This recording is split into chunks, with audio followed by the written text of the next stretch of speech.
Before America had its Constitution, the cries of the Commonwealth of Massachusetts called for the abolishment of sheriffs, courts, and constables. Defunding the police was seen as a paramount step by citizens who were losing their land and liberty to excessive taxation. In August of 1786, representatives from 50 towns gathered for the Hampshire Convention to protest economic injustice. Though its leaders insisted on peaceful protests, a mob of 1,500 men seized the county courthouse. Without judges to issue seizures, tax collectors were rendered ineffective. The mob's success was emulated immediately by surrounding counties, and thus Shay's rebellion had begun. Revolt is an American tradition older than the nation itself. When our ancestors weren't tarring and feathering the crown's tax collectors, they were destroying its merchandise. No taxation without representation was their mantra as they assaulted British loyalists. Was this violent dissent ethical? At what point is lawlessness justified, and what are the distinctions between protesters and rioters?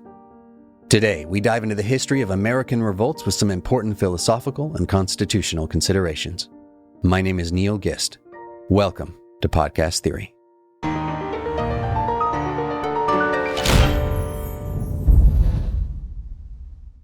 In 1799, over 100 American rebels captured tax assessors in Quakertown. Dutch farmers were in revolt in Pennsylvania as our federal government had instituted a nationwide property tax, the direct house tax. President John Adams believed the tax to be justified and saw it as necessary in order to create a U.S. military. The rebels ended up releasing the tax assessors and told them to never return, at which point President Adams proclaimed that military force was necessary to suppress the growing rebellions and enforce the national tax. One U.S. congressional representative for the region issued an address to the people suggesting that these were peaceful protests. There was nothing resembling an insurrection, he claimed. He was joined by a few other representatives in denouncing the federal government's actions, though Congress formally condemned the riots in a report. However, Congress took no further action, stating that they felt the president was handling it properly and the state government need not get involved.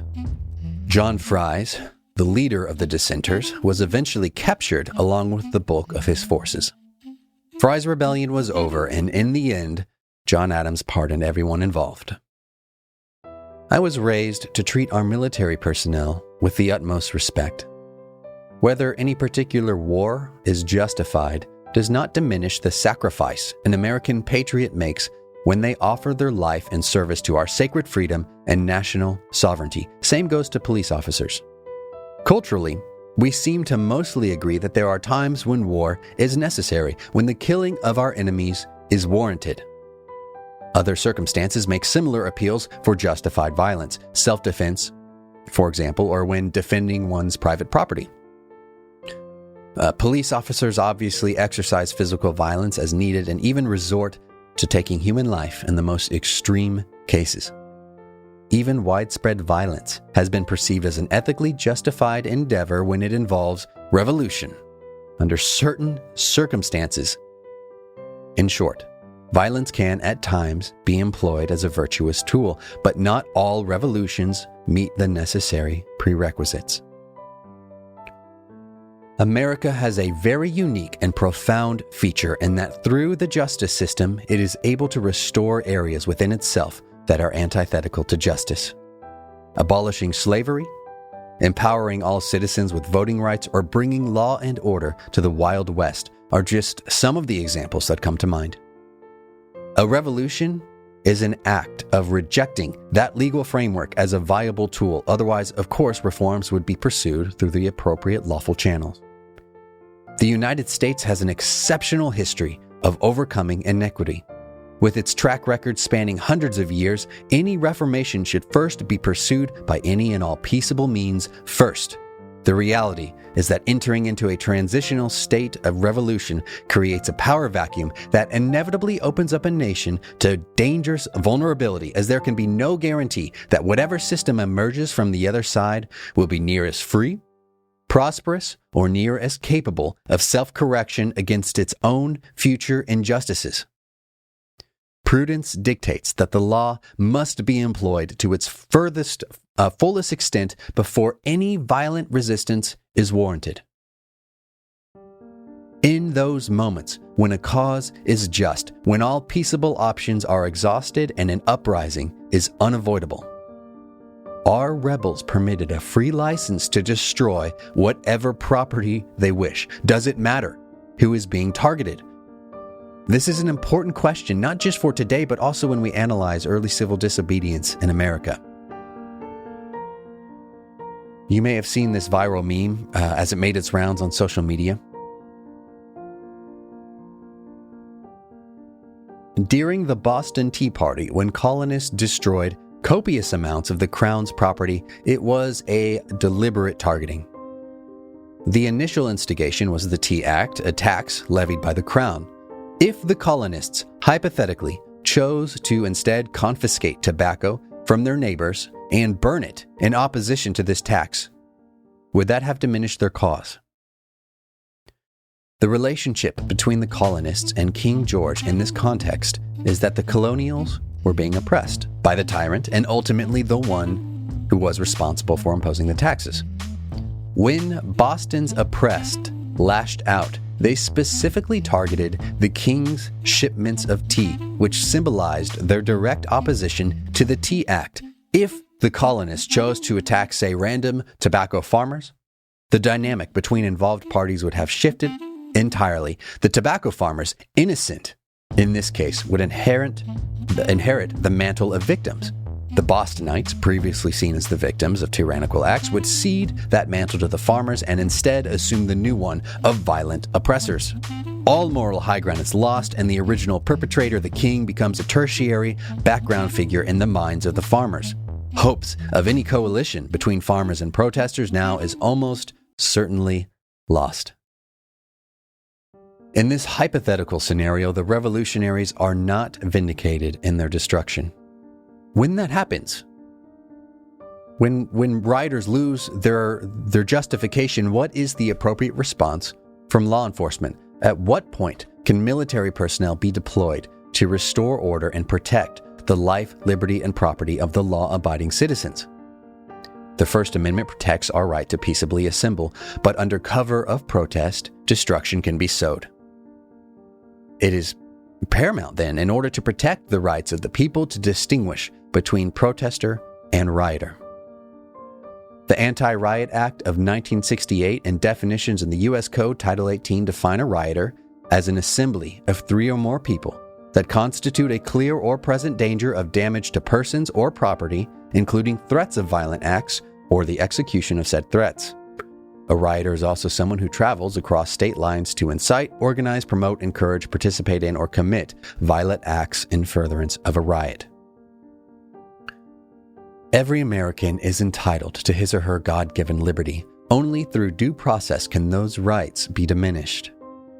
The oath of office is a charge to uphold the law and protect the constitutional rights of every citizen. If a riot is endangering others, destroying their property, and perpetuating violence, it is not only within the legal authority, but is the honorable obligation of any law-abiding president or governor to act. All efforts should be made to incarcerate rebels and allow them their day in court. In January of 1787, former American Revolutionary veteran Daniel Shay led thousands of insurgents against the Massachusetts militia in opposition to out-of-control taxes, land confiscation, and unjust incarceration.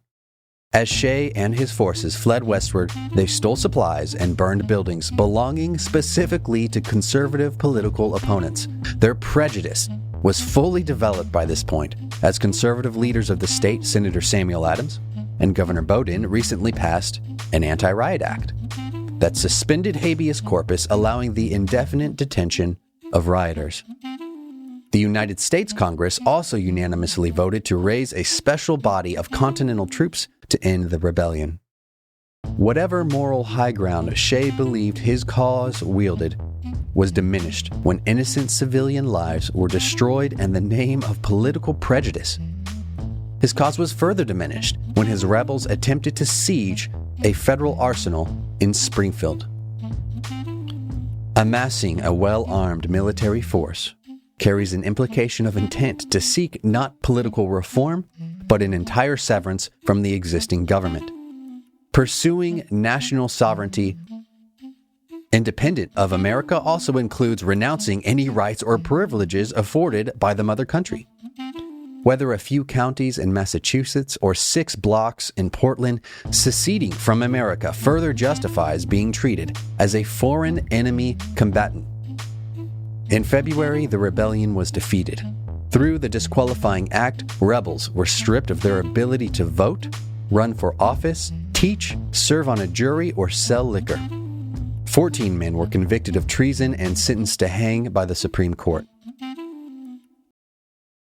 Our founders learned an important lesson from Shay's rebellion that influenced their decision when meeting later that year at the Constitutional Convention. The suspension of habeas corpus was deemed unconscionable and enshrined into the Fifth and Sixth Amendments.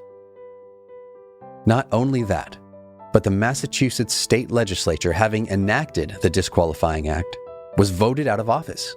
Incumbents saw a 75% turnover, and Governor Bowdoin was replaced by liberty-minded Governor John Hancock, who promptly repealed the disqualifying act.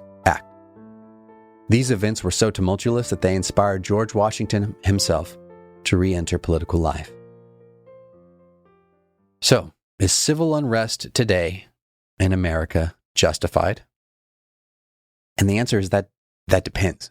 It depends on who's rioting, why are they rioting, who's being targeted, all of the things that we just went over.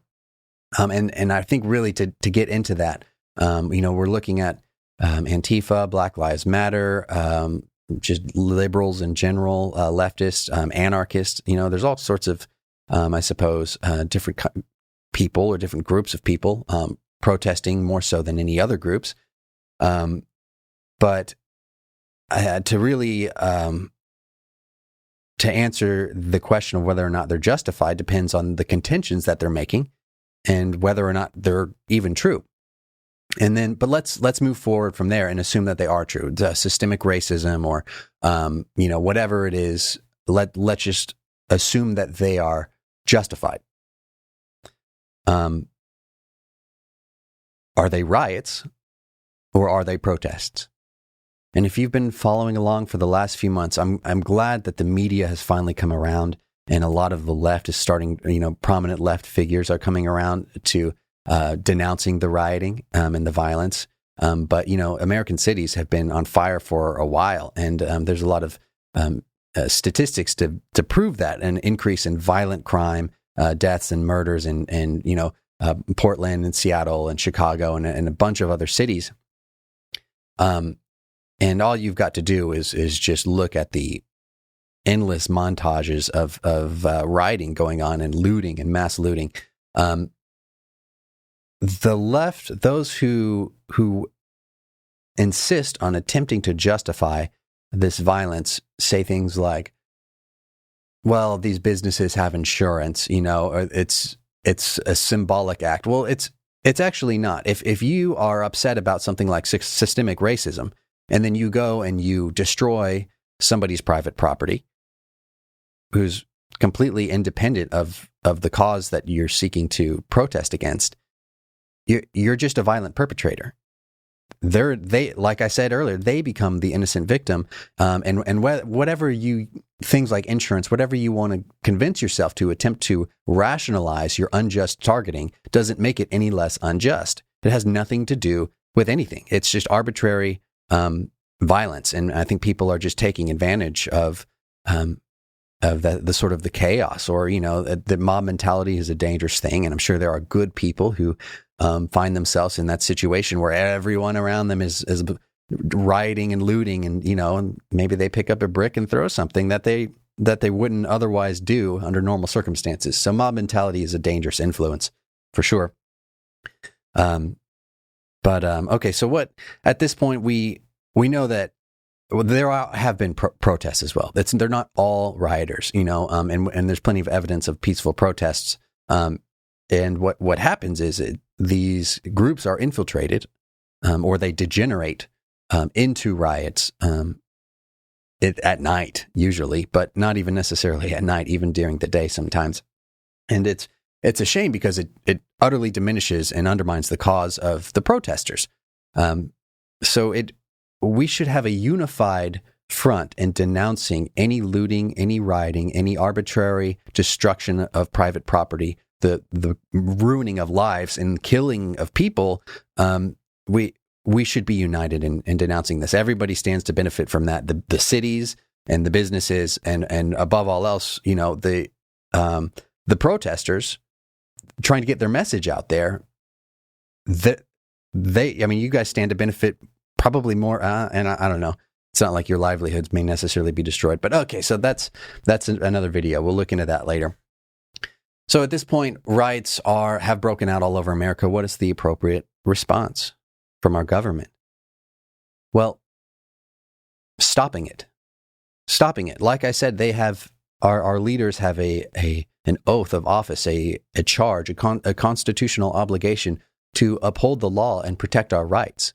And if we can't drive down a road in some areas without risk of being pulled out of our car, forcibly beaten to death, if our business is at risk of being destroyed or is being destroyed or has been destroyed, and we're experiencing and seeing arson and all that sort of devastation, it comes at the expense. It's not just an expression it's not just these rioters are expressing themselves. These expressions come at the expense of our rights. Then apparently we don't have the freedom to operate a business. We don't have the freedom to travel or engage in commerce. And that's being taken from us illegally and forcibly by violent people. And so the government has every right to exercise military personnel. If the police groups, forces aren't able to get it done, they're being defunded in some areas, or a lot of these mayors, or governors are just refusing to deploy them or employ them effectively. Then at that point, it does fall to the president to step in and take control of these situations, and try to use as little lethal forces as possible, or none at all. I mean, obviously, because you want to have these sorts of confrontations resolved in the courts, right? So let's get in there with the National Guard or whoever we need and start incarcerating all of these violent dissenters and get them their day in court and be done with it. It's not fair to the rest of America, to the rest of society, for us to yield our rights unfairly, unjustly. There's no grounds for that. So that's it for today. There's a lot of stuff going on this week, and more current events to cover. I know I was a little late on this one, but there's some thoughts I had that I hadn't heard yet. So I hope you enjoyed it. I hope you found it interesting, at least, or maybe informative. And if there's anything going on that you'd like to hear me talk about, please leave a comment in the video here on Facebook or YouTube or wherever you're seeing it. Yeah. Again, my name is Neal Gist. This is Podcast Theory. Good night.